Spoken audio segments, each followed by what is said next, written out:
ಇದು economics related ಬಂದಿರೋ question. ಓಕೆನಾ. ಫಿಲಿಪ್ಸ್ ಕರ್ವ್ ಬಗ್ಗೆ ಕೇಳಿದಾನೆ. ಓಕೆ. ಆಮೇಲೆ ಸ್ಟಾಗ್ಫ್ಲೇಷನ್ ಅಂದ್ರೆ ಇದು ಮಂದ ಪ್ರಸರಣ ಅಂತ ಇದೆ ನೋಡ್ರಿ. ಸ್ಟಾಗ್ಫ್ಲೇಷನ್ ಬಗ್ಗೆ ಕೇಳಿದಾನೆ. ಆಮೇಲೆ ಡಿಮ್ಯಾಂಡ್ ಪುಲ್ ಇನ್ಫ್ಲೇಷನ್ ಬಗ್ಗೆ ಕೇಳಿದಾನೆ. ಕಾಸ್ಟ್ ಪುಷ್ ಇನ್ಫ್ಲೇಷನ್ ಅಂದ್ರೆ ಈ ಕಂಪ್ಲೀಟ್ ಈ ಕ್ಲಾಸ್ ಇರೋದೇ ಇನ್ಫ್ಲೇಷನ್. ಇವು 4 ಆಪ್ಷನ್ ಕೂಡ ಹಣದುಬ್ಬರ ರಿಲೇಟೆಡ್ ಬಂದಿರುವಂತಹ ಕಾನ್ಸೆಪ್ಟ್. ಇವು ಕಾನ್ಸೆಪ್ಟ್ ಪ್ರತಿಯೊಂದನ್ನು ಕೂಡ ಬೇರೆ ಬೇರೆ ಇದಾವೆ. ಅದರಲ್ಲಿ ಮತ್ತೆ ಕೆಳಗೇನು ಕೊಟ್ಟಿದ್ದಾನೆ, ಎ ಮತ್ತು ಬಿ ಸರಿ, ಸಿ ಮತ್ತು ಡಿ ಸರಿ, ಬಿ ಮತ್ತು ಸಿ, ಆಮೇಲೆ ಎ ಮತ್ತು ಡಿ ಈ ರೀತಿ ಕೊಟ್ಟಿದ್ದಾನೆ. ಅಂದ್ರೆ ಪಕ್ಕ ಇದ್ರ ಏನ್ ಗೊತ್ತಾಗುತ್ತೆ ಅಂದ್ರೆ 2 ಆಪ್ಷನ್ ರೈಟ್ ಇದಾವೆ, 2 ಆಪ್ಷನ್ ರಾಂಗ್ ಇದಾವೆ ಅಂತ ಗೊತ್ತಾಗುತ್ತೆ. ಯಾಕಂದ್ರೆ ಎಲ್ಲದರಲ್ಲೂ ಕೂಡ ಎರಡು ಇರೋದ್ರಿಂದ 2 ಆಪ್ಷನ್ ರೈಟ್ ಇದಾವೆ, 2 ಆಪ್ಷನ್ ರಾಂಗ್ ಇದಾವೆ ಅಂತ ಗೊತ್ತಾಗುತ್ತೆ. ಓಕೆ. ನಮಗೆ ಜಸ್ಟ್ ನಾನು ಇದರಲ್ಲಿ ಆನ್ಸರ್ ಹೇಳೋದ್ಕಿಂತ ಅದು ಏನೇನ್ ಬರುತ್ತೆ ಅದ್ರ ಕಾನ್ಸೆಪ್ಟ್ ಎಲ್ಲ ಹೇಳ್ಬೇಕು. ಓಕೆನಾ. ಜಸ್ಟ್ ಈಗ ಆನ್ಸರ್ ಹೇಳೋದಾತಂದ್ರೆ ನಾನು ಈಗೇನು ಫಿಲಿಪ್ಸ್ ಕರ್ವ್ ಒಂದೇದಿದೆ ಅಲ್ವಾ, ಫಿಲಿಪ್ಸ್ ಕರ್ವ್ ಇದು ರೈಟ್, ಆಮೇಲೆ ಸ್ಟಾಗ್ಫ್ಲೇಷನ್ ಎರಡೂ ಕೂಡ ರೈಟ್ ಆಗಿರ್ತವೆ ಇದರಲ್ಲಿ. ನಾನು ಅದು ಹೇಳೋಕ್ ಬಂದಿಲ್ಲ. ಕಂಪ್ಲೀಟ್ ಆಗಿ ನಾನು ಇನ್ಫ್ಲೇಷನ್ ಬಗ್ಗೆ ಹೇಳ್ಬಿಡ್ತೀನಿ, ಯಾಕಂದ್ರೆ ಕಾನ್ಸೆಪ್ಟ್ ಅದೇ ಬಂದಿರೋದ್ರಿಂದ ಅದ್ರ ಬಗ್ಗೆ ಕಂಪ್ಲೀಟ್ ಆಗಿ ನೋಡ್ಕೊಂಡ್ಬಿಡೋಣ. ಇನ್ಫ್ಲೇಷನ್ ಅಂತ ಅಂದ್ರೆ ಇದು ಹಣದುಬ್ಬರ, ಕನ್ನಡದಲ್ಲಿ ಹಣದುಬ್ಬರ. ಹಣದುಬ್ಬರ ಹಣದುಬ್ಬರ ಅಂತಂದ್ರೆ ಏನಂದ್ರೆ ಪ್ರಸ್ತುತ ಹಣದುಬ್ಬರ ಮತ್ತೆ ಅಥವಾ ಅದಕ್ಕೆ ಅತಿ ಪ್ರಸರಣ ಅಂತಾನು ಕೂಡ ಕರೀತಾರೆ. ಅಂದ್ರೆ ಸರಕು ಮತ್ತು ಸೇವೆಗಳ ಬೆಲೆಗಳಲ್ಲಿ ನಿರಂತರವಾಗಿ ಹೆಚ್ಚಾಗುವ ಮತ್ತು ಹಣದ ಮೌಲ್ಯ ಕುಸಿತವಾಗುವುದು. ಈಗ ಎಕ್ಸಾಂಪಲ್ ಆಗಿ ಎಕನಾಮಿಕ್ಸ್ ಯಾವಾಗಲೂ ನೀವು ಎಕ್ಸಾಂಪಲ್ ಆಗಿನೇ ಕಲಿಬೇಕು. ಸರಕು ಮತ್ತು ಸೇವೆಗಳ ಬೆಲೆಗಳು ನಿರಂತರವಾಗಿ ಹೆಚ್ಚಾಗ್ತವೆ. ಈಗ ನಾವೇನಾದ್ರೂ ಒಂದು ಪ್ರಾಡಕ್ಟ್ ತರಕ್ ಹೋಗ್ತೀವಿ ಅಂತ ತಿಳ್ಕೊಳ್ಳಿ. ಇವಾಗ ಲ್ಯಾಪ್ಟಾಪ್ ತಗೊಳಕ್ ಹೋಗ್ತೀವಿ. ಓಕೆನಾ.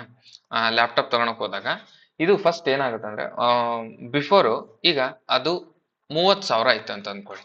30,000 ಆಯ್ತು ಒಂದ್ ಲ್ಯಾಪ್ಟಾಪ್ಗೆ, 30,000 ಆಯ್ತು ಅಂತ. ಇದು ಯಾವಾಗ 2020ರಲ್ಲಿ 2020ರಲ್ಲಿ ಒಂದ್ ಲ್ಯಾಪ್ಟಾಪ್ಗೆ 30,000 ಆಯ್ತು ಅಂದಾಗ ಅದು ನಾರ್ಮಲ್ ಇತ್ತು ಅವಾಗ. ಅದೇ ಇವಾಗ 2025ರಲ್ಲಿ ಅದೇ ಲ್ಯಾಪ್ಟಾಪ್, ಅದೇ ಕಂಪ್ನಿದ, ಅದೇ ಸೇಮ್ ಸೈಜ್ ಇರೋದೆ, ಅದೇ ಫೀಚರ್ ಏನಿದೆ ಸೇಮ್ ಎಲ್ಲ ಅದೇ ಲ್ಯಾಪ್ಟಾಪ್, ಅದೇ ಏನಾಗುತ್ತೆ ಅಂದ್ರೆ ಆಮೇಲೆ 2025ರಲ್ಲಿ ಏನಾಗುತ್ತೆ ಅಂದ್ರೆ ಅದು 50,000 ಆಗುತ್ತೆ. 50,000 ಆಗುತ್ತೆ. ಏನಾಗುತ್ತೆ ಇಲ್ಲಿ ಹಣ ಜಾಸ್ತಿ ಹೋಗ್ತಿದೆ, ಬಟ್ ಪ್ರಾಡಕ್ಟ್ ನಮಗೆ ಸೇಮ್ ಅದೇ ಕ್ವಾಂಟಿಟಿದೇ ಬರ್ತಿದೆ. ಅಂದ್ರೆ ನಮ್ಗೆ ಏನೇ ಖರೀದಿ ಮಾಡ್ಬೇಕಂತ ಅಂದ್ರೂ ಕೂಡ ವಸ್ತು ಅದೇ ಸಿಗ್ತಿದೆ, ನಮಗೆ ಅದೇ ಕ್ವಾಂಟಿಟಿದೇ ಸಿಗ್ತಿದೆ, ಅದೇ ಸೈಜಲ್ಲೇ ಸಿಗ್ತಿದೆ. ಹಳೇದು ಏನಿತ್ತಲ್ವಾ ಅದೇ ಸಿಗ್ತಿದೆ. ಬಟ್ ಹಳೇದಕ್ಕಿಂತ ಕಂಪೇರ್ ಮಾಡಿದ್ರೆ ಇವಾಗ ಅಮೌಂಟ್ ಹೆಚ್ಚಾಗ್ತಿದೆ, ಅಂದ್ರೆ ಹಣ ಹೆಚ್ಚಾಗ್ತಿದೆ, ಅದು ಕೊಡೋನ ವೆಚ್ಚ ಮಾಡ್ತಿರೋದು ಹೆಚ್ಚಾಗ್ತಿದೆ. ಹಂಗಿದ್ದಾಗ ಅದನ್ನ ನಾವು ಹಣದುಬ್ಬರ ಅಂತ ಕರಿತೀವಿ. ಓಕೆನಾ. ಅರ್ಥ ಆಯ್ತಾ ಅಂತ ಅನ್ಕೊಳ್ತೀನಿ ನಾನು. Is when a price of the most goods and services in a economy increase over a time, chasing your money to buy less than it use it. ಓಕೆನಾ. ಅಂದ್ರೆ ಕೊಂಡುಕೊಳ್ಳುವಂತಹ ಸರಕು ಮತ್ತು ಸೇವೆಗಳು ಸಮಾನವಾದ ಅದೇ ಪ್ರಮಾಣದಲ್ಲಿದ್ದು, ಬಟ್ ಅದನ್ನೇ ಕೊಳ್ಳುವ ನಾವು ಕೊಡುವಂತಹ ವೆಚ್ಚ ಜಾಸ್ತಿ ಆದಾಗ ಅದನ್ನ ನಾವು ಹಣದುಬ್ಬರ ಅಂತ ಕರಿತೀವಿ. ಅದಕ್ಕೆ ಇನ್ಫ್ಲೇಷನ್ ಅಂತ ಕರಿತಾರೆ. ಓಕೆ. ಇನ್ಫ್ಲೇಷನ್ ಇಲ್ಲಿ ನೋಡ್ರಿ, ಇದು ಐಸ್ ಕ್ರೀಮ್ ಅಂತ ತಿಳ್ಕೊಳ್ಳಿ. ಏನೋ ಬಾಕ್ಸ್ ಇದು, ಬಟ್ ಇದು ಐಸ್ ಕ್ರೀಮ್. ಇವಾಗ ಐಸ್ ಕ್ರೀಮ್ 1971ರಲ್ಲಿ ಒಂದೇ ಕಾಯಿನ್ ಕೊಟ್ರೆ ಅದು ಐಸಿನ್ ಬಾಕ್ಸ್ ಬರ್ತಿತ್ತು ನನಗೆ. ಐಸಿನ್ ಡಬ್ಬಿ ಇದೇನಿದು ಐಸ್, ಕೋನ್ ಐಸ್ ಅಂತ ಅನ್ಕೊಳ್ಳಿ. ಕೋನ್ ಐಸ್ ಬರ್ತಿತ್ತು ನನಗೆ. ಅದೇನೋ 1980ರಲ್ಲಿ ಏನಾಗ್ತಂದ್ರೆ ಮತ್ತೆ 2 ಕಾಯಿನ್ ಕೊಟ್ರೆ ಅದೇ cone ice same, but 2 coin ಕೊಡ್ಬೇಕಿತ್ತು. ಯಾವಾಗ 1980ರಲ್ಲಿ. 1990ರಲ್ಲಿ 3 ಕಾಯಿನ್ ಕೊಟ್ರೆ ಸೇಮ್ ಕೋನ್ ಐಸ್. ಇಲ್ಲಿ 4 ಕಾಯಿನ್, ಇಲ್ಲಿ ಎಷ್ಟಪ್ಪ 5, ಇಲ್ಲಿ 6 ಕಾಯಿನ್. ಓಕೆನಾ. ಈ ರೀತಿ ಸೇಮ್ ಕ್ವಾಂಟಿಟಿ ಇರೋದನ್ನೇ ನಾವು ಐಸ್ ಕ್ರೀಮ್ ಕೊಂಡ್ಕೊಳ್ಬೇಕಂತ ಅಂದ್ರೂ ಕೂಡ over A period of time ಇಲ್ಲಿಂದ ಇಲ್ಲಿಗೆ ಕಂಪೇರ್ ಮಾಡ್ಕೊಂಡಾಗ ಅಲ್ಲಿ ಹಣದ ಮೌಲ್ಯವು ಹೆಚ್ಚಾಗ್ತಿದೆ. ಹಣದ ಮೌಲ್ಯ ಜಾಸ್ತಿ, ಹಣ ನಾವು ಜಾಸ್ತಿ ಕೊಡ್ತಿದೀವಿ, ಬಟ್ ಕ್ವಾಂಟಿಟಿ ಅದೇ ಸಿಗ್ತಿದೆ. ಓಕೆನಾ. ಇದು ಸಾರಿ ಕಾಫಿ ಇದು. ಓಕೆನಾ.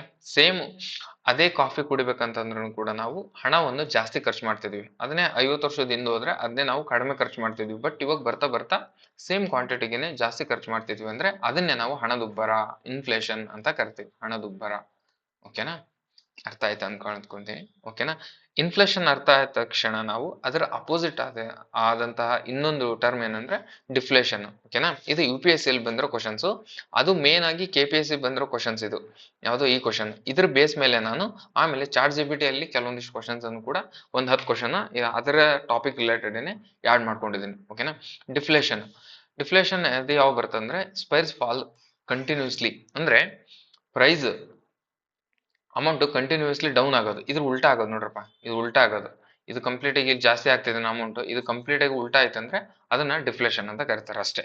ಓಕೆ, ನೆಕ್ಸ್ಟ್ ಈಗ ಟೈಪ್ಸ್ ಆಫ್ ಇನ್ಫ್ಲೇಷನ್ ಬಗ್ಗೆ ನೋಡೋಣ. ಅಂದ್ರೆ ಹಣದುಬ್ಬರದ ವಿಧಗಳು ಏನೇನು ಬರ್ತವೆ, ಬೇಸ್ಡ್ ಆನ್ ಕಾಸಸ್ ಬರುತ್ತೆ, ಆಮೇಲೆ ರೇಟ್ ಇನ್ಕ್ರೀಸ್ ಮೇಲೆ, ಆಮೇಲೆ types of inflation in others ಅಂತ ಮೂರು ರೀತಿ ಡಿವೈಡ್ ಮಾಡ್ಕೊಳ್ತೀವಿ. ಅದರಲ್ಲಿ ಆಪ್ಷನ್ ಅಲ್ಲಿ ಬಂದಿರೋದು ಇವಾಗ ಡಿಮ್ಯಾಂಡ್ ಫುಲ್ ಇನ್ಫ್ಲೇಷನ್, ಆಮೇಲೆ ಕಾಸ್ಟ್ ಪುಷ್ ಇನ್ಫ್ಲೇಷನ್ ಬಂದಿದೆ, ಆಮೇಲೆ ಸ್ಟಾಗ್ಫ್ಲೇಷನ್ ಬಂದಿದೆ, ಇನ್ನೊಂದು ಫಿಲಿಪ್ಸ್ ಕರ್ವ್ ಅಂತ ಒಂದು 4 ಟರ್ಮ್ ಇದ್ರಲ್ಲಿ ಕೊಟ್ಟಿದ್ದಾನೆ. ಓಕೆನಾ, ಇಲ್ಲಿದೆ ನೋಡ್ರಿ. ಸ್ಟಾಗ್ಫ್ಲೇಷನ್ ಇದೆ, ಆಮೇಲೆ ಡಿಮ್ಯಾಂಡ್ ಫುಲ್ ಇನ್ಫ್ಲೇಷನ್ ಇದೆ, ಕಾಸ್ಟ್ ಪುಷ್ ಇನ್ಫ್ಲೇಷನ್ ಇದೆ, ಆಮೇಲೆ ಫಿಲಿಪ್ಸ್ ಕರ್ವ್ ಇದೆ. ಇವು 4ರಲ್ಲಿ 3 ಇದರಲ್ಲೇ ಬರ್ತವೆ, ಟೈಪ್ಸ್ ಆಫ್ ಇನ್ಫ್ಲೇಷನ್ ಅಲ್ಲೇ ಬರ್ತದೆ. ಹಾಗಾಗಿ ನಾನು ಇಷ್ಟನ್ನು ಕೂಡ ಎಕ್ಸ್ಪ್ಲೇನ್ ಮಾಡ್ಬಿಡ್ತೀನಿ ಇವಾಗ. ಓಕೆನಾ, ಇದರ ಹಣದುಬ್ಬರದ ವಿಧಗಳಲ್ಲಿ ಡಿಮ್ಯಾಂಡ್ ಫುಲ್ ಇನ್ಫ್ಲೇಷನ್ ಅಂತ ಇದೆ ಅಲ್ವಾ, ಹೀಗಂತ ಅಂದ್ರೆ ಕನ್ನಡದಲ್ಲಿ ಬೇಡಿಕೆ ಸೆಳೆತದ ಹಣದುಬ್ಬರ. ಬೇಡಿಕೆ ಸೆಳೆತದ ಹಣದುಬ್ಬರ.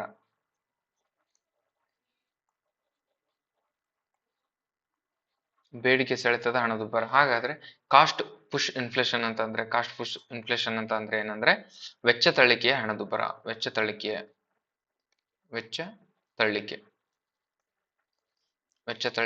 ಹಣದುಬ್ಬರ.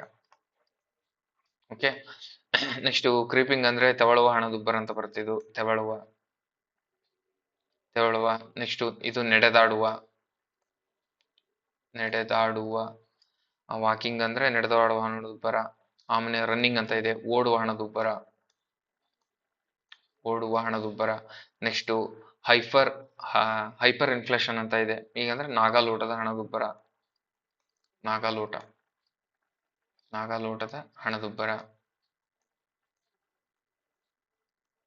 ಓಕೆ, ನೆಕ್ಸ್ಟ್ ಅದರ್ಸ್ ಅಂದ್ರೆ ಸ್ಟಾಗ್ಫ್ಲೇಷನ್ ಅಂತ ಬರುತ್ತೆ. ಈ ಕ್ವಶನ್ ಬಂದಿರೋದು ಸ್ಟಾಗ್ಫ್ಲೇಷನ್ ಬಗ್ಗೆನೂ ಕೂಡ ಐತಿ. ಸ್ಟಾಗ್ಫ್ಲೇಷನ್ ಅಂದ್ರೆ ಜಡತ್ವ ಇದು. ಓಕೆನಾ, ಜಡತ್ವ. ಆಮೇಲೆ ಕೋರ್ ಇನ್ಫ್ಲೇಷನ್ ಅಂತ ಬರುತ್ತೆ. ಇದು ಕೋರ್ ಹಣದುಬ್ಬರ ಅಂತಾನೆ ಕರಿತಾರೆ ಇದನ್ನ. ಓಕೆನಾ, ಕೋರ್. ಇದ್ರ ಬಗ್ಗೆ ಏನ್ ಕೇಳಿಲ್ಲ, ಅದ್ರ ಬಗ್ಗೆ ಹೇಳ್ತೀನಿ. ಬಟ್ ಇವೆರಡು ಕೂಡ ಇಂಪಾರ್ಟೆಂಟ್. ಓಕೆನಾ, ಇವೆರಡು ಕೂಡ ಇಂಪಾರ್ಟೆಂಟ್. ಅದ್ರ ಬಗ್ಗೆನೂ ಕೂಡ ಇವತ್ತು ಕಂಪ್ಲೀಟ್ ಆಗಿ ನೋಡ್ಕೊಂಡ್ಬಿಡೋಣ. ಓಕೆ, ನೆಕ್ಸ್ಟ್ ಇನ್ನೊಂದು ಕ್ವಶನ್ ಬಂತು ಅದ್ರ ರಿಲೇಟೆಡ್. CAPF UPSC ಅಲ್ಲಿ ಕಂಡಕ್ಟ್ ಮಾಡುವಂತ ಪೇಪರ್ ಅಲ್ಲಿ ಏನ್ ಕೇಳಿದಾನೆ ಅಂತ ಅಂದ್ರೆ, which of the following is not type of inflation. Inflation ಅಲ್ಲಿ ಇದ್ರ ಕೆಳಗಿಂದ ಯಾವ್ದು ಟೈಪ್ ಅಲ್ಲ ಅಂತ ಕೇಳಿದಾನೆ. ಓಕೆನಾ, ಸ್ಲೀಪಿಂಗ್ ಇನ್ಫ್ಲೇಷನ್ ನಾನು ಹೇಳಲೇ ಇಲ್ಲ ನೋಡಿ ಯಾವಾಗ್ಲೂ ಇದ್ರಲ್ಲಿ. ಓಕೆನಾ, ಕ್ರೀಪಿಂಗ್ ಹೇಳಿದೆ, ವಾಕಿಂಗ್ ಹೇಳಿದೆ, ರನ್ನಿಂಗ್ ಹೇಳಿದೆ, ಹೈಪರ್ ಇನ್ಫ್ಲೇಷನ್ ಹೇಳಿದೆ ಇದರಲ್ಲಿ. ಓಕೆನಾ, ಬಟ್ ಇದರಲ್ಲಿ ಸ್ಲೀಪಿಂಗ್ ಅಂತ ಕೊಡ್ತಾನೆ, ಹಾಗಾಗಿ ಇದಲ್ಲ. ಓಕೆನಾ, ಕ್ರೀಪಿಂಗ್ ಇನ್ಫ್ಲೇಷನ್ ಇದೆ. ಓಕೆನಾ, ರನ್ನಿಂಗ್ ಇದೆ. ಕ್ರೀಪಿಂಗ್ ಅಂದ್ರೆ ತೆವಳುವ ಹಣದುಬ್ಬರ ಇದೆ, ರನ್ನಿಂಗ್ ಅಂದ್ರೆ ಓಡುವ ಹಣದುಬ್ಬರ ಇದೆ, ನಡೆದಾಡುವ ಅಂದ್ರೆ ವಾಕಿಂಗ್ ಹಣದುಬ್ಬರ ಅಂತ ಇದೆ. ಬಟ್ ಸ್ಲೀಪಿಂಗ್ ಇನ್ಫ್ಲೇಷನ್ ಅಂತ ಇಲ್ಲ. ಓಕೆನಾ, ಇದು UPSC ಅಲ್ಲಿ ಬಂದಿರುವಂತ question. Next demand pull inflation ಅಂತ ಅಂದ್ರೆ ಹೇಳಿದೆ ನಾನು, ಬೇಡಿಕೆ ಸೆಳೆತ ಹಣದುಬ್ಬರ. ಬೇಡಿಕೆ ಸೆಳೆತ ಹಣದುಬ್ಬರ ಅಂತಂದ್ರೆ ಸರಕು ಮತ್ತು ಸೇವೆಗಳ ಬೇಡಿಕೆಯು ಪೂರೈಕೆಗಿಂತ ಅಧಿಕವಾದಾಗ, ಅಂದ್ರೆ ಸರಕು ಮತ್ತು ಸೇವೆಗಳ ಹಣದುಬ್ಬರ ಸರಕು ಮತ್ತು ಸೇವೆಗಳ ಬೇಡಿಕೆಯು ಪೂರೈಕೆಗಿಂತ ಅಧಿಕವಾಗಿದ್ದಾಗ. ಈಗ ನಮ್ಗೆ ಏನಾದ್ರು ಎಕ್ಸಾಂಪಲ್ ಆಗಿ 10 ಲ್ಯಾಪ್ಟಾಪ್ ನ ನಾವು ಮಾರಬೇಕು. ಈ ತಿಂಗಳ 10 ಲ್ಯಾಪ್ಟಾಪ್ ಅಂದಾಜಾಗಿ ಇಷ್ಟು ಹೋಗ್ತವೆ, ಪ್ರತಿ ತಿಂಗಳು 10 ಲ್ಯಾಪ್ಟಾಪ್ ಏನಾದ್ರು ಮಾರಾಟ ಆಗ್ತವೆ ಅಂತ ಅಂದಾಗ ಇದನ್ನ ಏನ್ ಮಾಡ್ತಾರೆ ಅಂದ್ರೆ, ಸರಕು ಮತ್ತು ಸೇವೆಗಳ ಬೇಡಿಕೆಯು ಪೂರೈಕೆಗಿಂತ ಅಧಿಕವಾದಾಗ, ಬೇಡಿಕೆ ಈಗ 10 ಬೇಕು. ಓಕೆನಾ, 10 ಪ್ರತಿ ತಿಂಗಳ ಹೋಗ್ತವೆ. ಬಟ್ ನಮಗೆ ಆರ್ಡರ್ ಏನ್ ಬರ್ತಾವ ಅಂತ ಅಂದ್ರೆ 15 ಹೋಗುವಷ್ಟು ಚಾನ್ಸಸ್ ಇರುತ್ತೆ. ಅಂದ್ರೆ ಕೊಂಡ್ಕೊಳ್ಳೋರು ಜಾಸ್ತಿ ಆದಾಗ ಇದನ್ನ ಬೇಡಿಕೆ ಸೆಳೆತದ ಹಣದುಬ್ಬರ. ಸರಕು ಮತ್ತು ಸೇವೆಗಳ ಬೇಡಿಕೆಯು ಪೂರೈಕೆಗಿಂತ ಅಧಿಕವಾದಾಗ ಸರಕು ಮತ್ತು ಸೇವೆಗಳಲ್ಲಿ ಆಗುವ ಹೆಚ್ಚಳವನ್ನು ಬೇಡಿಕೆ ಸೆಳೆತದ ಹಣದುಬ್ಬರ ಅಂತ ಕರೀತಾರೆ. ಈಗ ಏನ್ ಮಾಡ್ತಾರೆ ಅಂತ ಅಂದ್ರೆ, ಈಗ 10 ಇರೋದು ಹತ್ತೇ ಲ್ಯಾಪ್ಟಾಪ್ ಇದಾವೆ. ಬಟ್ ಏನ್ ಮಾಡ್ತಾರೆ, 15 ಮಂದಿ ತಗೊಳಕ್ ಬಂದ್ಬಿಡ್ತಾರೆ. 15 ಎಲ್ಲರೂ ಒಂದೊಂದು ಲ್ಯಾಪ್ಟಾಪ್ ತಗೊಳಕ್ ಅಂತ ಬಂದ್ಬಿಡ್ತಾರೆ. ಅವಾಗ ಏನ್ ಮಾಡ್ತಾರೆ ಅಂತ ಅಂದ್ರೆ, ಇರೋದು 10 ಲ್ಯಾಪ್ಟಾಪ್ ಇದಾವೆ, ಬಟ್ 15 ಜನಕ್ಕೆ ಇರೋದ್ರಿಂದ ಈಗ ಅವು ಎಕ್ಸಾಂಪಲ್ ಆಗಿ ನಾ ಫಸ್ಟ್ ಗೆ ಹೇಳಿದೆ 50,000. ಈಗ ಏನಾದ್ರೂ ಒಂದು ಮಾರ್ತಿದ್ದಾನೆ, ನಾರ್ಮಲ್ ಈಗ ಮಾರ್ಕೆಟ್ ಪ್ರೈಸ್ ಏನಾದ್ರು 50,000 ಇದೆ, ನಾರ್ಮಲ್ ಆಗಿ 50,000 ಇದೆ ಅಂತ ಅಂದಾಗ ಅವನು ಜಾಸ್ತಿ ಜನ ಕೊಂಡ್ಕೊಳಕ್ಕೆ ಬಂದ ತಕ್ಷಣ ಏನ್ ಮಾಡ್ತಾನೆ ಅಂದ್ರೆ, ಇದನ್ನ 50,000 ಇರೋದನ್ನ ಏನ್ ಮಾಡ್ತಾನೆ, 70,000 ಮಾಡ್ಬಿಡ್ತಾನೆ.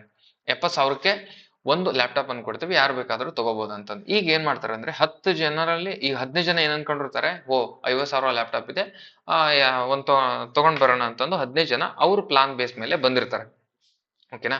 50,000 ಲ್ಯಾಪ್ಟಾಪ್ ಅಲ್ವಾ, ಅಂತಂದು ತಗೊಳಕಂತ ಬಂದಿರ್ತಾರೆ. ಬಟ್ ಅಲ್ಲಿ ಅವನ ಪೂರೈಕೆ ಮಾಡಿರೋ ರೆಡಿ ಇರೋ ಎಷ್ಟಿದಾವೆ, ಜಸ್ಟ್ 10 ಲ್ಯಾಪ್ಟಾಪ್ ಮಾತ್ರ ಇದಾವೆ. ಬಟ್ ಅವ್ನ್ ಏನ್ ಮಾಡ್ತಾನೆ ಅಂದ್ರೆ ಪ್ಲಾನ್ ಮಾಡ್ಕೊಂಡು ಈ 10 ಲ್ಯಾಪ್ಟಾಪ್ ಅನ್ನ ಜಾಸ್ತಿ ಅಮೌಂಟ್ಗೆ ಮಾರ್ಬಿಟ್ರೆ, ಜಾಸ್ತಿ ಜನ ತಗೊಂಡವ್ರು ಇದ್ದಾರೆ, ಜಾಸ್ತಿ ಅಮೌಂಟ್ ಹೇಳ್ಬಿಟ್ರೆ ಯಾರಾದ್ರೂ ಒಬ್ರು ಬಿಡ್ತಾರೆ. ಬಟ್ ಜಾಸ್ತಿ ನೆಸೆಸಿಟಿ ಇದ್ದವ್ರು ತಗೊಂತಾರೆ ಅಂತಂದು 20,000 ಜಾಸ್ತಿ ಮಾಡ್ಬಿಡ್ತಾನೆ. ಹಾಗೆ ಮಾಡಿದಾಗ ಏನಾಗುತ್ತೆ ಅಂದ್ರೆ ಬೇಡಿಕೆ ಸೆಳೆತದ ಹಣದುಬ್ಬರ. ಅಂದ್ರೆ ಇದಕ್ಕೇನಾದ್ರೂ ಜಾಸ್ತಿ ಬೇಡಿಕೆ ಬಂತ ಅಂದಾಗ, ಈಗ ಜಸ್ಟ್ 10 ಲ್ಯಾಪ್ಟಾಪ್ ಇದಾವೆ ಅಂತ ಅಂದಾಗ, 10 ಲ್ಯಾಪ್ಟಾಪ್ ಇದ್ದಾಗ ಅದನ್ನ ಜಾಸ್ತಿ ಬೇಡಿಕೆ ಇದಾವೆ, ಜಾಸ್ತಿ ಬೇಡಿಕೆ 10 ಲ್ಯಾಪ್ಟಾಪ್ ಇದಾವೆ ನನ್ನ ಹತ್ರ, ಆದ್ರೆ 15 ಲ್ಯಾಪ್ಟಾಪ್ ಅನ್ನ ಕೊಂಡುಕೊಳ್ಳುವ ಜನ ಇದ್ದಾರೆ ಅಂತ ಅಂದಾಗ ಅದಕ್ಕೆ ಈಗ ಉಳಿದವರ ಇದರಲ್ಲಿ ಜಾಸ್ತಿ ಅಮೌಂಟ್ ಮಾಡ್ಕೋಬಹುದು ಅಂತ ಸಮಯದಲ್ಲಿ ಅಮೌಂಟ್ ಅನ್ನ ಜಾಸ್ತಿ ಮಾಡೋಕೆ ಏನಂತಾರೆ ಅಂದ್ರೆ ವೆಚ್ಚ ಸೆಳೆತದ, ಅಂದ್ರೆ ಸಾರಿ, ಬೇಡಿಕೆ ಸೆಳೆತದ ಹಣದುಬ್ಬರ ಅಂತ ಕರೀತಾರೆ.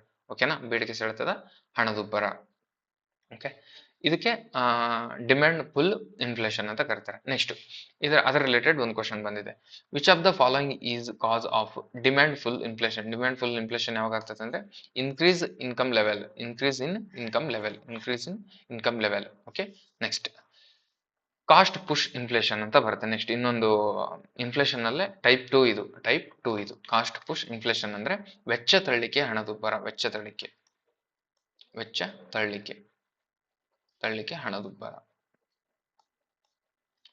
ಹಣದುಬ್ಬರ. ಓಕೆ, ಇದಂದ್ರೆ ವೆಚ್ಚ ತಳ್ಳಿಕೆ ಹಣದುಬ್ಬರ ಪ್ರಮುಖವಾಗಿ ಏನು ಹೊಂದಿರ್ತದೆ ಅಂದ್ರೆ ಇದು ಯಾವುದರಿಂದ ಉದ್ಭವಿಸ್ತದೆ ಅಂದ್ರೆ ಕಚ್ಚಾ ಸರಕುಗಳ ಬೆಲೆಯಲ್ಲಿ ಹೆಚ್ಚಳ. ಈಗ ಏನಾದ್ರೂ ಕಚ್ಚಾ ಸರಕುಗಳು ತರಬೇಕೀಗ, ಈಗ ಕಚ್ಚಾ ಸರಕುಗಳು ನಾವು ಪೆಟ್ರೋಲ್ ಉತ್ಪಾದನೆ ಈಗ ಬೇರೆ ಕಡೆಯಿಂದ ತರ್ತೀವಿ. ಈಗ ಸೌದಿ ಅರೇಬಿಯಾ, ರಷ್ಯಾ, ಅಲ್ಲಿಂದ ಪೆಟ್ರೋಲ್ ಅನ್ನು ತರ್ತೀವಿ. ಪೆಟ್ರೋಲು ಡೀಸೆಲ್ ಅಲ್ಲಿಂದ ಬರ್ತವೆ. ಅಲ್ಲಿ ಏನಾದ್ರು ಅವರು 10 ರೂಪಾಯಿ ಹೆಚ್ಚಿಗೆ ಮಾಡಿದ್ರೆ ಇಲ್ಲಿ ಭಾರತಕ್ಕೆ ಬರತ್ತಿಗೆ ಅದು 20 ರೂಪಾಯಿ ಹೆಚ್ಚಿಗೆ ಆಗುತ್ತೆ. ಯಾಕಂದ್ರೆ ಅಲ್ಲಿಂದ ಟ್ರಾವೆಲಿಂಗ್ ಚಾರ್ಜ್ ಜಾಸ್ತಿ ಆಗೈತೆ ಅಂತ ಅಂದ ತಕ್ಷಣ ಇಲ್ಲಿ ಕೂಡ ಜಾಸ್ತಿ ಆಗುತ್ತೆ. ಆದ್ರೆ ಅಲ್ಲಿ ಏನಾದ್ರು 5 ರೂಪಾಯಿ ಕಡಿಮೆ ಮಾಡಿದ್ರೆ ಇಲ್ಲಿ ಕೂಡ 5 ರೂಪಾಯಿ ಕಡಿಮೆ ಆಗುತ್ತೆ. ಹಂಗೆ ಅಲ್ಲಿ ಏನಂದ್ರೆ ಅಲ್ಲಿ ಮಾಡುವಾಗ ಅದರದ್ದು ಕಾಸ್ಟ್ ಏನಾದ್ರು ಜಾಸ್ತಿ ಆಯ್ತಂದ್ರೆ ಇಲ್ಲಿ ಕೂಡ ಅದರದ್ದು ಜಾಸ್ತಿ ಹೇರ್ತಾರೆ. ಅಂದ್ರೆ ಅದರಲ್ಲಿ ಬೆಲೆ ಹೆಚ್ಚಾಗ್ಬೋದು, ಅಲ್ಲಿಯ ಕೂಲಿ ಹೆಚ್ಚಾಗ್ಬೋದು. ಓಕೆನಾ, ಆಮೇಲೆ ಅವ್ರಿಗೆ ಇನ್ನು ಲಾಭ ಹೆಚ್ಚಬೇಕಂತಂದು ಅವ್ರು ಏನಾದ್ರು ಜಾಸ್ತಿ ಏರಿಸ್ಬೋದು. ಈ ಕಾರಣದಿಂದ ಏನಾದ್ರೂ ಅಮೌಂಟ್ ಅನ್ನ ನಾವು ಯಾವುದೇ ಒಂದು ನಿರ್ದಿಷ್ಟವಾದಂತಹ ಪ್ರಾಡಕ್ಟ್ಗೆ, ನಿರ್ದಿಷ್ಟವಾದಂತಹ ಸೇವೆಗೆ ಏನಾದ್ರೂ ನಾವು ಜಾಸ್ತಿ ಅದನ್ನ ಬೇಕಾಗಿರುತ್ತೆ. ಬಟ್ ಅದನ್ನ ಅದೇ ಸಮಯದಲ್ಲಿ ಏನಾದ್ರೂ ಜಾಸ್ತಿ ಅಮೌಂಟ್ಗೆ ಏರಿಸಿದ್ರೆ ಅಂದ್ರೆ ಅದನ್ನ ಕಾಸ್ಟ್ ಪುಷ್ ಇನ್ಫ್ಲೇಷನ್, ವೆಚ್ಚ ತಳ್ಳಿಕೆ ಹಣದುಬ್ಬರ ಅಂತ ಕರೀತಾರೆ. ಓಕೆನಾ, ಕಚ್ಚಾ ಸರಕುಗಳ ಬೆಲೆಯಲ್ಲಿ ಹೆಚ್ಚಳ ಆಗ್ಬೋದು, ಕೂಲಿ ದರದಲ್ಲಿ ಹೆಚ್ಚಳ ಆಗ್ಬೋದು, ಲಾಭದಲ್ಲಿ ಹೆಚ್ಚಳ ಆಗ್ಬೋದು. ಈ ಕಾರಣದಿಂದಾಗಿ ಸರಕು ಮತ್ತು ಸೇವೆಗಳಲ್ಲಿ ಹೆಚ್ಚಳವಾಗುವುದನ್ನು ವೆಚ್ಚ ತಳ್ಳಿಕೆ ಹಣದುಬ್ಬರ ಅಂತ ಕರೀತಾರೆ. ಓಕೆನಾ, ಅಲ್ಲಿ ಏನಾಗಿರುತ್ತೆ, rise when the cost of production, wages, raw materials increase, these higher cost are the passed into the consumer in the form of the higher prices. ಅಂದ್ರೆ ಎಕ್ಸಾಂಪಲ್ ಅದ ಹೇಳಿದ್ನಲ್ವಾ, ಬೇರೆ ಕಡೆಯಿಂದ ಬರುವಂತಹ ಅಲ್ಲಿ ಏನಾದ್ರೂ ಜಾಸ್ತಿ ಅಲ್ಲಿ ಮಾಡಿದ್ರೆ ಅಂದ್ರೆ ಈಗ ಕೂಲಿ ಅವ್ರಿಗೆ ಇಲ್ಲ, ನಮ್ಗೆ ಅವಾಗೆಲ್ಲ ಕಡಿಮೆ, ಈಗ ಪೆಟ್ರೋಲ್ ಇವಾಗ 100 ರೂಪಾಯಿ ಐತೆ ಅಂತ 100 ರೂಪಾಯಿ ಇದೆ. ಬಟ್ ಒಂದ್ 5-6 ವರ್ಷದ ಹಿಂದೆ ಎಷ್ಟಿತ್ತು, 80 ರೂಪಾಯಿ 70 ರೂಪಾಯಿ ಇತ್ತು. ಅವಾಗ ಯಾಕಂದ್ರೆ ಅಲ್ಲಿಂದ ಬರೋ ಟ್ರಾನ್ಸ್ಪೋರ್ಟ್ ಚಾರ್ಜಸ್ ಅಲ್ಲಿ ಕೂಡ ಕಡಿಮೆ ಇತ್ತು. ಓಕೆನಾ, ಈಗ ಅಲ್ಲಿಂದ ಮತ್ತೆ 20 ರೂಪಾಯಿ, ಅಲ್ಲಿ 10 ರೂಪಾಯಿ ಜಾಸ್ತಿ ಆಗಿದೆ. ಮತ್ತೆ ಈಗ ನಮ್ ಲಾಭ ಅಂತಂದು ನಮ್ ದೇಶದವರು ಕೂಡ ಅಲ್ಲಿ 10 ರೂಪಾಯಿ 15 ರೂಪಾಯಿ ಜಾಸ್ತಿ ಮಾಡಿದ್ದಾರೆ. ಆಮೇಲೆ ಟ್ಯಾಕ್ಸ್ ಈ ರೀತಿ ಎಲ್ಲ ಜಾಸ್ತಿ ಆಗಿ ಈಗ 100 ರೂಪಾಯಿ ಆಗಿದೆ. ಹಂಗೆ ವೆಚ್ಚ ತಳಿಕೆ ಹಣದುಬ್ಬರ ಅಂದ್ರೆ ಕಾಸ್ಟ್ ಪುಷ್ ಇನ್ಫ್ಲೇಷನ್ ಅಂತ ಅಂದ್ರೆ ಅದ್ರ ಮೇಲೆ ಹಾಕಿರುವಂತ ಅವು ಏನಾದ್ರೂ ಹೆಚ್ಚಿಗೆ ಆದ್ರೆ ಇಲ್ಲಿ ಕೂಡ ಜಾಸ್ತಿ ಆಗಿ ಇಲ್ಲಿ ಕನ್ಸ್ಯೂಮರ್ಸ್ಗೆ ಜಾಸ್ತಿ ಅದ್ರ ಮೇಲೆ ಅದನ್ನ ಅಡಾಪ್ಟ್ ಮಾಡ್ಕೊಂಡು ಆಗುವಂತಹ ಇನ್ಫ್ಲೇಷನ್ಗೆ ಕಾಸ್ಟ್ ಪುಷ್ ಇನ್ಫ್ಲೇಷನ್ ಅಂತ ಕರೀತಾರೆ. ಓಕೆ, ನೆಕ್ಸ್ಟ್ ಅದ್ರ ಬಗ್ಗೆ ಒಂದು ಕ್ವಶನ್ ಬಂದಿದೆ. ಓಕೆ, ಇದು ಕೂಡ KPSC ಅಲ್ಲಿ ಬಂದಿರೋದು. Which of the following best define cost push inflation? Cost push ಇನ್ಫ್ಲೇಷನ್ಗೆ ಯಾವುದು ಬೆಸ್ಟ್ ಡೆಫಿನೇಷನ್ ಅಂತ ಕೇಳಿದಾನೆ. ಓಕೆನಾ, ಇದು ಆನ್ಸರ್ ಇದೆ ಇಲ್ಲಿ. Rise in price due to increase in production cost. ಅಂದ್ರೆ ಪ್ರೊಡಕ್ಷನ್ ಕಾಸ್ಟ್ ಅಂದ್ರೆ ಉತ್ಪಾದನೆ ಮಾಡುವಾಗ ಆದಂತಹ ವೆಚ್ಚವನ್ನ ಕನ್ಸ್ಯೂಮರ್ ಮೇಲೆ ಹೇರುವುದೇ ಕಾಸ್ಟ್ ಪುಷ್ ಇನ್ಫ್ಲೇಷನ್ ಆಗಿರ್ತದೆ. ಓಕೆನಾ, ಉತ್ಪಾದನೆ ಮಾಡುವಾಗ ಏನಾಗಿರ್ತದಲ್ಲ ಅದನ್ನ ಎಷ್ಟಾಗಿರ್ತದೆ ಆದ್ಮೇಲೆ, ಈಗ ಎಕ್ಸಾಂಪಲ್ ಮತ್ತೆ ಲ್ಯಾಪ್ಟಾಪ್ ತಗೊಳ್ತೀನಿ. ಲ್ಯಾಪ್ಟಾಪ್ ಲಾಸ್ಟ್ ಟೈಮ್ ಕಳೆದ 5 ವರ್ಷದಲ್ಲಿ ಏನಂದ್ರೆ ಅವಾಗ ಏನಾದ್ರೂ ಅದರ ಬಿಡಿ ಭಾಗಗಳನ್ನ ತಗೊಳೋಕೆ ಕೇವಲ ಅವ್ರಿಗೆ ಈಗ 50,000 ಮಾರ್ತಿದ್ರೆ, ಅವಾಗ ಏನಾದ್ರು 40,000ಕ್ಕೆ ಎಲ್ಲಾದ್ರೂ ಬಿಡಿ ಭಾಗಗಳು ಸಿಗ್ತಿದ್ವು ಅಂದ್ರೆ ನೆಕ್ಸ್ಟ್ ಅದನ್ನ 10,000 ಲಾಭ ಅಂದ್ಕೊಂಡು 50,000ಕ್ಕೆ ಮಾರ್ತಿದ್ರು. ಅದೇ ಇವಾಗ 2025ರಲ್ಲಿ ಅವ್ರಿಗೆ ಬಿಡಿ ಭಾಗನೇ 50,000 ಸಿಗ್ತಿದೆ ಅಂದ್ರೆ ಅದನ್ನು ಕೂಡ ಮತ್ತೆ 50,000ಕ್ಕೆ ಮಾರಿದ್ರೆ ಅವ್ರಿಗೆ ಲಾಭ ಇರಲ್ಲ. ಹಾಗಾಗಿ ಅದನ್ನ ಮತ್ತೆ ಏನ್ ಮಾಡ್ತಾರೆ ಅಂದ್ರೆ 10,000 ಎಕ್ಸ್ಟೆಂಡ್ ಮಾಡಿ ಅದರದ್ದು ಖರ್ಚು, ಬಿಡಿ ಭಾಗಕ್ಕೆ ಖರ್ಚು ಮತ್ತೆ ಅವರ ಕೂಲಿ, ಅದರ ಟ್ರಾನ್ಸ್ಪೋರ್ಟ್ ಚಾರ್ಜ್ ಎಲ್ಲ ಸೇರ್ಕೊಂಡು 10,000 ಅಂತ ಮಾಡ್ಕೊಂಡು ಆಮೇಲೆ ಅದನ್ನ 60,000ಕ್ಕೆ ಮಾರ್ತಾರೆ. ಇದನ್ನ ಏನಂದ್ರೆ ಕಾಸ್ಟ್ ಪುಶ್ ಪುಶ್ ಇನ್ಫ್ಲೇಷನ್ ಅಂತ ಕರೀತಾರೆ. Okay, next based on the rate increase ಆದ್ರ ಮೂಲಕ ಬರುವಂತಹ ಇನ್ಫ್ಲೇಷನ್ ಯಾವ್ಯಾವ ಅಂತ ಹೇಳಿದೆ ಆವಾಗಲೇ. ಒಂದೇದು ಯಾವುದು, ಕ್ರೀಪಿಂಗ್ ಅಂದ್ರೆ ತೆವಳುವ ಅಂತ ಹೇಳಿದೆ. ತೆವಳುವ ಹಣದುಬ್ಬರ. ವಾಕಿಂಗ್ ಅಂದ್ರೆ ನಡೆದಾಡುವ. ಆಮೇಲೆ ರನ್ನಿಂಗ್ ಅಂದ್ರೆ ಓಡುವ. ಓಕೆನಾ.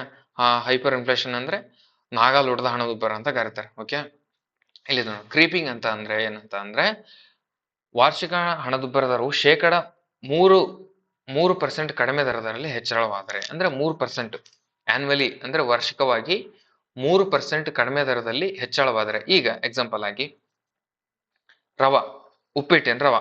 ಓಕೆನಾ, ರವಾ ಎಕ್ಸಾಂಪಲ್ ತಗೊಳ್ತೀನಿ. ರವಾ ಈಗ ಕೆಜಿಗೆ 1 kgಗೆ 100 ರೂಪಾಯಿ ಐತೆ ಅಂತ ತಿಳ್ಕೊಡ್ರಿ. 100 ರೂಪಾಯಿ 1 kgಗೆ 100 ರೂಪಾಯಿ ಐತೆ ಅಂತ ಅಂದಾಗ ಇದನ್ನೇನಾದ್ರು 2026ರಿಂದ ಇದ್ರ ಮೇಲೆ 3% ಹಾಕಿ 103 ರೂಪಾಯಿ ಮಾಡ್ತೀವಿ ಅಂತಂದು ಏನಾದ್ರು ಸರ್ಕಾರ ಅನೌನ್ಸ್ ಮಾಡಿದ್ರೆ ಅದಕ್ಕೆ ಕ್ರೀಪಿಂಗ್ ಅಂತ ಕರೀತಾರೆ. ಅಂದ್ರೆ ನಡೆದಾಡುವ ಹಣದುಬ್ಬರ. ಓಕೆನಾ. ಅಂದ್ರೆ ಸೇಮ್ ನಿಮಗೆ 1 kg ರವಾ ಸಿಗ್ತಿದೆ, ಅಷ್ಟೇ ಉಪ್ಪಿಟ್ಟು ತಿಂತೀರಾ ನೀವು. ಓಕೆನಾ, 1 kg ಉಪ್ಪಿಟ್ಟು ಸಿಗ್ತಿದೆ, 1 kg ರವಾ ಸಿಗ್ತಿದೆ. ಬಟ್ ಅದರದ್ದು ಅವಾಗ ನೀವು 2025ರವರೆಗೆ ಏನಾಗ್ತದೆ ಅಂದ್ರೆ 100 ರೂಪಾಯಿ ಕೊಡ್ತಿದ್ರು 1 kgಗೆ. ಆದ್ರೆ 2026ರಿಂದ ಏನಾಗುತ್ತಂದ್ರೆ ಅದ್ರ ಮೇಲೆ 3% ಜಾಸ್ತಿ ಮಾಡಿ 103 ರೂಪಾಯಿ ಕೊಟ್ಟು ಅದೇ ಪ್ರಮಾಣದ ಉಪ್ಪಿಟ್ಟನ್ನ ತಿಂತಿದ್ರೆ. ಓಕೆನಾ, ಇದು ತೆವಳುವ ಹಣದುಬ್ಬರ. ಇಲ್ಲಿ ಯಾವುದೇ ಅಪಘಾತ ಇರೋದಿಲ್ಲ. ಓಕೆನಾ, ಯಾಕಂದ್ರೆ 100 ರೂಪಾಯಿದಾಗ 103 ಕೊಡೋದು ಏನು ಮ್ಯಾಟರ್ ಆಗೋದಿಲ್ಲ. ಇದರಲ್ಲಿ ಯಾವುದೇ ತರನಾದಂತಹ ಪ್ರಾಬ್ಲಮ್ ಆಗೋದಿಲ್ಲ. ಇಲ್ಲಿ ಯಾವುದೇ ಸರ್ಕಾರ ಕಂಟ್ರೋಲ್ ಮಾಡೋ ಅವಶ್ಯಕತೆ ಇರೋದಿಲ್ಲ. ಇದು ಕ್ರೀಪಿಂಗ್ ಅಂದ್ರೆ ತೆವಳುವ ಹಣದುಬ್ಬರ. ನೆಕ್ಸ್ಟ್ ವಾಕಿಂಗ್ ಅಂದ್ರೆ ನಡೆದಾಡುವ. ಈಗ ತೆವಳ್ಕಂತ ಹೋಗೋದಕ್ಕೂ ನಡ್ಕೊಂತ ಹೋಗೋದಕ್ಕೂ ಸ್ವಲ್ಪ ಸ್ಪೀಡ್ ಆಗುತ್ತೆ ತಾನೆ. ಆ ರೀತಿ ಇಲ್ಲಿ 3% ಇರೋದು 10% ಜಾಸ್ತಿ ಆಗುತ್ತೆ. ಓಕೆನಾ, 3% ಇರೋದು 10% ಜಾಸ್ತಿ ಆಗೋದಕ್ಕೆ ಏನಂದ್ರೆ ತೆವಳುವ ಹಣದುಬ್ಬರ. ಮತ್ತೆ ಉಪ್ಪಿಟ್ಟಿನ ರವಾನ ತಗೊಳ್ತೀನಿ ನಾನು. ಓಕೆನಾ, 1 kg ಉಪ್ಪಿಟ್ಟಿನ ರವಕ್ಕೆ ಅವಾಗ 100 ರೂಪಾಯಿ ಇತ್ತು. ಅವಾಗ 2025. ಮತ್ತೆ 2026ರಲ್ಲಿ 110 ರೂಪಾಯಿ ಮಾಡ್ತೀನಿ 110 ರೂಪಾಯಿ ಮಾಡ್ತೀನಿ ಅಂತಂದು ಅವಾಗೇನೋ ಅನೌನ್ಸ್ ಮಾಡಿದ್ರ ಅಂದ್ರೆ 110 ರೂಪಾಯಿ ಮಾಡ್ತಾರೆ. ಅದನ್ನ ನಡೆದಾಡುವ ಹಣದುಬ್ಬರ. ಇಲ್ಲಿ ಸ್ವಲ್ಪ ಪ್ರಾಬ್ಲಮ್ ನಮ್ಗೆ. ಓಕೆನಾ, ಒಂದೇ ಸರಿಗೆ 10% ಏರಿದ್ರೆ ಅಂದ್ರೆ ಇಲ್ಲಿ ಸ್ವಲ್ಪ ಸೂಕ್ತ ಕ್ರಮಗಳನ್ನು ಕೈಕೊಂಡು ತಗೊಂಡು ಇದನ್ನ ಸ್ವಲ್ಪ ಕಂಟ್ರೋಲ್ ಅಲ್ಲಿ ಇಡೋಕೆ ಸರ್ಕಾರ ಪ್ರಯತ್ನ ಮಾಡುತ್ತೆ. ಇದು ನಡೆದಾಡುವ ಹಣದುಬ್ಬರವಾಗಿರುತ್ತದೆ. ನೆಕ್ಸ್ಟ್ ರನ್ನಿಂಗ್ ಹಣದುಬ್ಬರ ಅಂದ್ರೆ ಸೀದಾ 50% ಏರ್ಬಿಡೋದು. ಇವಾಗ 1 kg ಉಪ್ಪಿಟ್ಟಿನ ರವಕ್ಕೆ 100 ರೂಪಾಯಿ. ಅದೇ 2026ರಿಂದ ನೀವು 150 ರೂಪಾಯಿ ಕೊಟ್ಟು ತಗೋಬೇಕು ನೀವು ಉಪ್ಪಿಟ್ಟಿನ ರವ ಅಂತಂದ್ರೆ ಸೀದಾ 1.5 kg. ಓಕೆನಾ, 1 kg ಪ್ಲಸ್ 1.5 kg ಉಪ್ಪಿಟ್ಟಿನ ರವ ಬರೋ ಪ್ರೈಸ್ ಅಲ್ಲಿ ನಾವು ಜಸ್ಟ್ 1 kg ತಿಂತಿದೀವಿ ಅಂತ ಅಂದಾಗ ಅದನ್ನ ನಾವು ಬಹಳ ಡೇಂಜರ್ ಇದೀವಿ, ಇಲ್ಲಿ ಈ ಪೀರಿಯಡ್ ಬಹಳ ಡೇಂಜರ್ ಇದೆ ಅಂತ ಇದನ್ನ ಎಕನಾಮಿಕ್ ಸ್ಟೆಬಿಲಿಟಿ ಮಾಡ್ಕೊಳಕ್ಕೆ ಗೌರ್ಮೆಂಟ್ ಇದನ್ನೇನಾದ್ರೂ ಕ್ರಮ ತಗೊಂಡು ಅದನ್ನ ಕಡಿಮೆ ಮಾಡೋಕೆ ಪ್ರಯತ್ನ ಮಾಡ್ಬೇಕು. ಅಂದ್ರೆ ಇದು ಸ್ವಲ್ಪ ಸ್ಪೀಡ್ ಆಗ್ತು. ಇದು ಓಡುವ ಹಣದುಬ್ಬರ ಆಗಿರ್ತದೆ. ಹಣ ಜಾಸ್ತಿ ಖರ್ಚಾಗ್ತಿದೆ ಬಟ್ ಕ್ವಾಂಟಿಟಿ ಕಡಿಮೆ ಸಿಗ್ತಿದೆ ನಮ್ಗೆ. 1.5 kg ಉಪ್ಪಿಟ್ಟು ರವ ಸಿಗೋ ಟೈಮ್ ಅಲ್ಲಿ ಜಸ್ಟ್ 1 kg ಸಿಗ್ತಿದೆ ಸೇಮ್ ಅಮೌಂಟ್ಗೆ. ಓಕೆನಾ, 100 ರೂಪಾಯಿಗೆ 1 kg ಸಿಗೋದು 150 ರೂಪಾಯಿಗೆ ಸಿಗ್ತಿದೆ ಅಂದ್ರೆ 50% ಕ್ರಾಸ್ ಆಗ್ತಿದೆ ಅಂತ ಅದನ್ನ ಓಡುವ ಹಣದುಬ್ಬರ ಅಂತ ಕರೀತಾರೆ. ನೆಕ್ಸ್ಟ್ ಹೈಪರ್ ಇನ್ಫ್ಲೇಷನ್ ಅಂತಂದ್ರೆ ಇದು ಜಾಸ್ತಿ.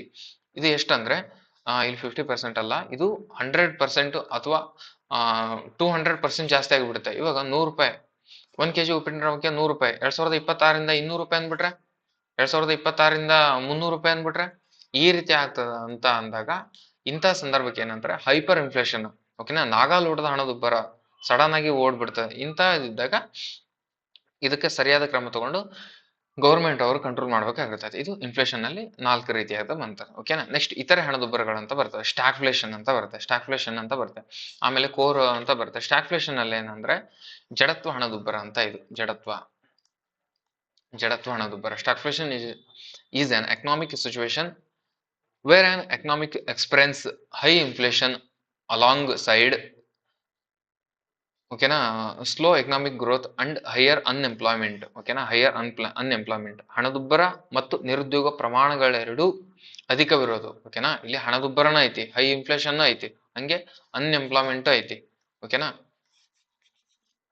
ಓಕೆ ಒಂದ್ ನಿಮಿಷ, ಇಲ್ಲೈತಿ ನೋಡ್ರಿ, ಹೈ ಇನ್ಫ್ಲೇಷನ್ ಐತಿ, ಸ್ಟಾಗ್ಫ್ಲೇಷನ್ ನಲ್ಲಿ ಹೈ ಇನ್ಫ್ಲೇಷನ್ ಕೂಡ ಇರ್ತತಿ, ಆಮೇಲೆ ಅನ್ಎಂಪ್ಲಾಯ್ಮೆಂಟ್ ಕೂಡ ಇರ್ತತಿ. ಅಂದ್ರೆ ಅಧಿಕ ಹಣದುಬ್ಬರ ಮತ್ತು ನಿರುದ್ಯೋಗ ಪ್ರಮಾಣಗಳೆರಡು ಅಧಿಕವಾಗಿರುವ ಸನ್ನಿವೇಶವನ್ನು ಜಡತ್ವ ಹಣದುಬ್ಬರ ಅಂತ ಕರೀತಾರೆ. ಓಕೆನಾ, ಇವೆರಡು ಬರುವಂತಹ ಸನ್ನಿವೇಶವನ್ನು ಜಡತ್ವ ಹಣದುಬ್ಬರ. ಇದನ್ನ ಕ್ವಶನ್ ಅಲ್ಲಿ ಏನ್ ಕೇಳ್ತಾನೆ ಅಂದ್ರೆ, ಈ ತರ ಇದನ್ನ ಕೊಟ್ಟೆ ಕೇಳ್ತಾನೆ, ಇದೇನು ಡೆಫಿನಿಷನ್ ಕೊಟ್ಟೆ ಕೇಳ್ತಾನೆ ಸ್ಟಾಗ್ಫ್ಲೇಷನ್. ಅಲ್ಲಿ ಕೇಳಿದಾನಲ್ಲ ಕ್ವಶನ್, ಅದೇ ರೀತಿ ಅದು KPSC ಪೇಪರ್ ಆಗಿರ್ತದೆ. ಓಕೆನಾ, ಇದಕ್ಕೆ ಏನಂತಾರೆ, ಜಡತ್ವ ಹಣದುಬ್ಬರ ಅಂತ ಕರೀತಾರೆ. ಓಕೆ, ನೆಕ್ಸ್ಟ್ ಸ್ಟಾಗ್ಫ್ಲೇಷನ್ ಆಯ್ತಾ. ಸ್ಟಾಗ್ಫ್ಲೇಷನ್ ಬಗ್ಗೆ ಒಂದು ಕ್ವಶನ್ ಬಂದಿದೆ. What does the term of stagflation? High inflation plus stagnant growth. High inflation with stagnant growth ಆಗೋದಕ್ಕೆ ನಾವು ಸ್ಟಾಗ್ಫ್ಲೇಷನ್ ಅಂತ ಕರಿತೀವಿ. ಹೈ ಇನ್ಫ್ಲೇಷನ್ ಆಗ್ಬೇಕು. ಓಕೆನಾ, ಹಣದುಬ್ಬರ ಅತಿ ಆಗ್ಬೇಕು, ಪ್ಲಸ್ ನಿರುದ್ಯೋಗವು ಕೂಡ ಇತ್ತಂದ್ರೆ ಅದನ್ನ ಅನ್ಎಂಪ್ಲಾಯ್ಮೆಂಟ್. ತಡ್ರಿ, ಆಪ್ಷನ್ ನೋಡ್ತೀನಿ. ಹೈ ಇನ್ಫ್ಲೇಷನ್ ಸ್ಟಾಗ್ಫ್ಲೇಷನ್ ಇದೆ. High inflation high growth no, low inflation low growth no, high inflation stagflation right, low inflation low full employment ಇದು ರಾಂಗ್. ಇಲ್ಲಿ ಅನ್ಎಂಪ್ಲಾಯ್ಮೆಂಟ್ ಅಂತ ಕೊಟ್ಟಿದ್ರು ಕೂಡ ಬರ್ತಿತ್ತು. ಆಪ್ಷನ್ ಸಿ ರೈಟ್ ಆನ್ಸರ್ ಇದಕ್ಕೆ. ನೆಕ್ಸ್ಟ್ ಕೋರ್ ಇನ್ಫ್ಲೇಷನ್ ಅಂತ ಇದೆ. ಇನ್ನೊಂದು ಯಾವುದು, ಕೋರ್ ಇನ್ಫ್ಲೇಷನ್.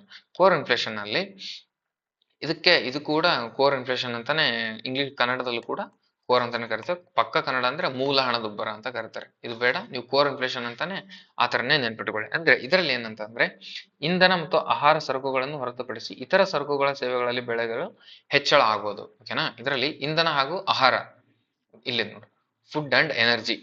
ಓಕೆನಾ, ಫುಡ್ ಅಂಡ್ ಎನರ್ಜಿ ಇದರಲ್ಲಿ ಆಗುವಂತಹ ವ್ಯತ್ಯಾಸಗಳು, ಆಹಾರ ಸರಕು ಹೊರತುಪಡಿಸಿ ಉಳಿದರಲ್ಲಿ ಆಗುವ ಹೆಚ್ಚು, ಇವೆರಡು ಬಿಟ್ಟು ಉಳಿದಂತಹ ಎಲ್ಲದರಲ್ಲೂ ಕೂಡ ಗೂಡ್ಸ್ ಸರ್ವಿಸಸ್ ಏನೇನಿದೆ ಬೆಲೆಗಳಲ್ಲಾಗುವ ಹೆಚ್ಚಳವನ್ನು ಕೋರ್ ಹಣದುಬ್ಬರ ಅಂತ ಕರೀತಾರೆ. ಓಕೆನಾ, ಅಷ್ಟೇ. ಇದಕ್ಕೆ ಅದನ್ನೇ ನೀವು ಆ ಡೆಫಿನೇಷನ್ ಕೂಡ ನೀವು ನೆನಪಲ್ಲಿ ಇಟ್ಕೋಬೇಕು. ಓಕೆ, ನೆಕ್ಸ್ಟ್ ಇದ್ರ ಮೇಲೆ ಒಂದು ಕ್ವಶನ್ ಇದ್ಯಾವ್ದಿದು, ಇನ್ನೊಂದು ಸಿಗ್ಫ್ಲೇಷನ್ ಅಂತ ಬಂದೆ ಅಲ್ವಾ. ಸಿಗ್ಫ್ಲೇಷನ್ ಅಂದ್ರೆ ಕೆಲವು ಸರಕುಗಳ ಹಣದುಬ್ಬರ, ಅಂದ್ರೆ ಕೆಲವು ಸರಕುಗಳ ಬೆಲೆಗಳಲ್ಲಿ ಆಗುವ ಹೆಚ್ಚಳವನ್ನು ತೋರಿಸ್ತದೆ. ಇದೇನು ಅಷ್ಟೊಂದು ಇಂಪಾರ್ಟೆಂಟ್ ಅಲ್ಲ. ಇದಕ್ಕೆ ಕೆಲವು ಸರಕುಗಳ ಹಣದುಬ್ಬರ ಅಂತ ಕನ್ನಡದಲ್ಲಿ ಕರೀತಾರೆ. ಇನ್ನೊಂದು GDP ಡಿಪ್ಲೇಟರ್ ಅಂತ ಬರುತ್ತೆ. ಓಕೆನಾ, GDP ಡಿಪ್ಲೇಟರ್ ಅಂತ ಅಂದ್ರೆ GDP ಸ್ಥಿರ ಬೆಲೆಗಳ ನಡುವಿನ ಅನುಪಾತ, GDP ಪ್ರಸ್ತುತ ವರ್ಷದ ಬೆಲೆಗಳು ಮತ್ತು GDP ಸ್ಥಿರ ಬೆಲೆಗಳ ನಡುವಿನ ಅನುಪಾತವನ್ನು GDP ಡಿಪ್ಲೇಟರ್ ಅಂತ ಕರೀತಾರೆ. ಓಕೆನಾ, GDP ಪ್ರಸ್ತುತ ಮತ್ತು ಸ್ಥಿರ ಬೆಲೆ, GDP ಸ್ಥಿರ ಬೆಲೆಗಳಲ್ಲಿ ಹೊಸ ವ್ಯತ್ಯಾಸ. ಇದೀಗ 100 ರೂಪಾಯಿ ಇತ್ತು, ಇಲ್ಲಿ 105 ರೂಪಾಯಿ ಇತ್ತು. ಇದರ ವ್ಯತ್ಯಾಸ ಎಷ್ಟಾಗುತ್ತೆ ಇವಾಗ 5. ಇದರ ವ್ಯತ್ಯಾಸವನ್ನ ನಾವು GDP ಡಿಪ್ಲೇಟರ್ ಅಂತ ಕರಿತೀವಿ. ಓಕೆ, ನೆಕ್ಸ್ಟ್ ಇದ್ರ ಬಗ್ಗೆ ಒಂದು ಕ್ವಶನ್ ಇದೆ. Which index is used measured headline inflation in India ಅಂತಕ್ಕಂದ್ರೆ consumer price index. Next the difference between wholesale price index and consumer price index arise due to ಅಂತ ಅಂದ್ರೆ ಡಿಫ್ರೆಂಟ್ ಬೇಸ್ ಇಯರ್, ಆಮೇಲೆ different items and different items in the basket, next different weightages. ಅದ್ರ ಮೇಲೆ wholesale price ಮತ್ತೆ consumer price difference ಆಗಿರ್ತದೆ. Okay, next which authority publishes the consumer price index? ಯಾವ ಅಥಾರಿಟಿಯು consumer price index ಅನ್ನ publish ಮಾಡ್ತದೆ ಅಂದ್ರೆ ಲೇಬರ್ ಬ್ಯೂರೋ ಅವರು ಕನ್ಸ್ಯೂಮರ್ ಪ್ರೈಸ್ ಇಂಡೆಕ್ಸ್ ನ ಪಬ್ಲಿಷ್ ಮಾಡ್ತಾರೆ. ಇದು CHS ಅಲ್ಲಿ ಕ್ವಶನ್ ಆಗಿರುತ್ತೆ. ನೆಕ್ಸ್ಟ್ ಆ ಕ್ವಶನ್ ಅಲ್ಲಿ ಬಂದ್ರು ಫಸ್ಟ್ನೇ ಆಪ್ಷನ್ ಫಿಲಿಪ್ಸ್ ಕರ್ವ್ ಬಗ್ಗೆ ಕೇಳಿದಾನೆ.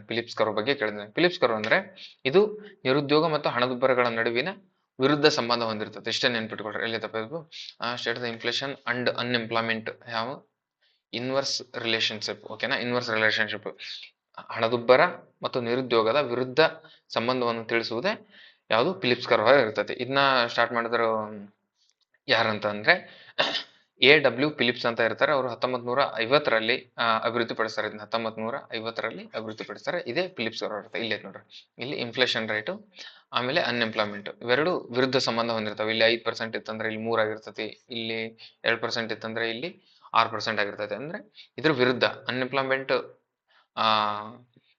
ಇನ್ಫ್ಲೇಷನ್ ಕಡಿಮೆ ಆಯ್ತು ಅಂದ್ರೆ ಅನ್ಎಂಪ್ಲಾಯ್ಮೆಂಟ್ ಜಾಸ್ತಿ ಆಗುತ್ತೆ, ಇನ್ಫ್ಲೇಷನ್ ಕಡಿಮೆ ಆಯ್ತಂದ್ರೆ ಅನ್ಎಂಪ್ಲಾಯ್ಮೆಂಟ್ ಕಡಿಮೆ ಆಗುತ್ತೆ. ಈ ರೀತಿ ಇದ್ರದ್ದು ಡಿಫ್ರೆನ್ಸ್ ಹೊಂದಿರ್ತದೆ.